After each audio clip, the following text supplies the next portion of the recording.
Well, as the 2020 presidential race intensifies, the candidate who is openly investing the most in Minnesota is former New York Mayor Mike Bloomberg.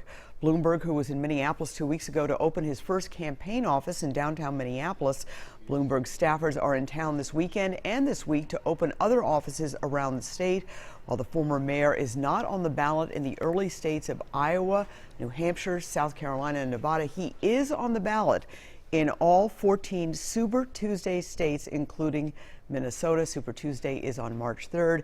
And on that day, 34% of all the Democratic delegates to the nominating convention nationwide will be selected.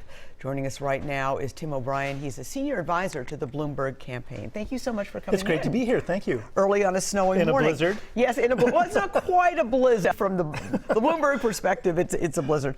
Let me ask you, why is Mike Bloomberg investing so much in Minnesota?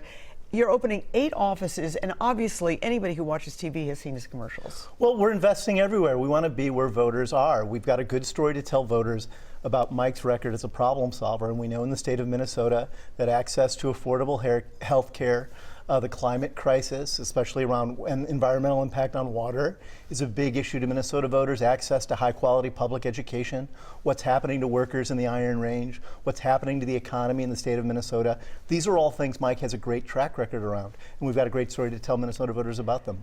I asked Mayor Bloomberg when he was here, I said, well, what about Senator Amy Klobuchar, who's enormously popular here? And he said, well, if you don't vote for Amy, vote for me. Is that sort of his philosophy here? Well, she's popular for good reason. We really admire Amy Klobuchar. She's a great public servant. I think, the race is going to continue to move forward. We want to be here regardless of the current status of various candidates. And we think we've got a lot to say to her voters and others as well.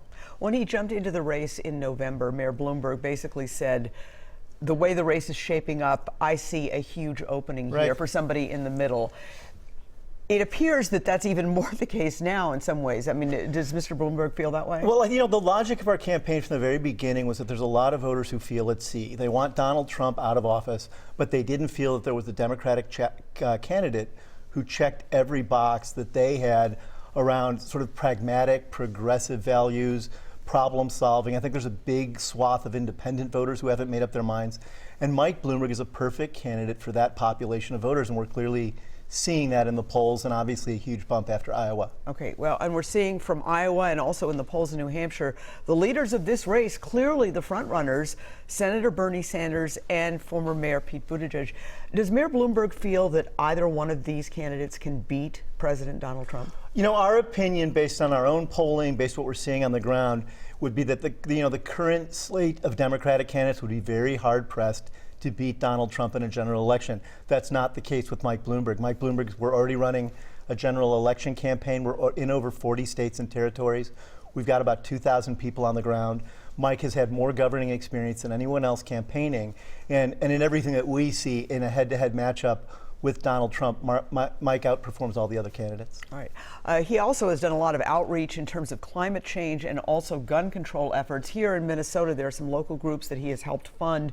But there are some people who look at him and say, well, yeah, okay, he was a successful mayor of New York. He's got this experience. But I really don't like the idea of somebody just buying their way into a presidential nomination. Well, but I don't think he's bought his way into a presidential nomination. If you could buy your way into an election, Tom Steyer wouldn't be polling at 1 or 2%. Mike Bloomberg is polling in 3rd place nationally because he brings a robust resume and a rich history to this, and voters are learning that about him. I think you can buy exposure. You can't buy an election. And I think that we've got a long tradition of wealthy people in this country committing to public service, whether that's George Washington, Franklin Roosevelt, or John Kennedy. This is not a new phenomenon. How big a deal is Super Tuesday for you? 34% of the delegates awarded that day. Well, it's a big deal, and we've keyed our primary strategy to Super Tuesday. We want to have a very good showing that day, and that's why we've got such a big ground operation, and that's why we're telling Mike's story in as many places as we possibly can. And do you think it's possible the Democratic convention could be a brokered convention? There is a possibility of that, which I think is, it's going to be the first time in several decades that that's been the case. But there's a strong chance of that, yeah. All right. Well, Tim O'Brien, thank you so much for coming in on again a very snowy Sunday morning. It's nice to be cozy in studio with you. Okay, absolutely. Thank you so much. Thank you.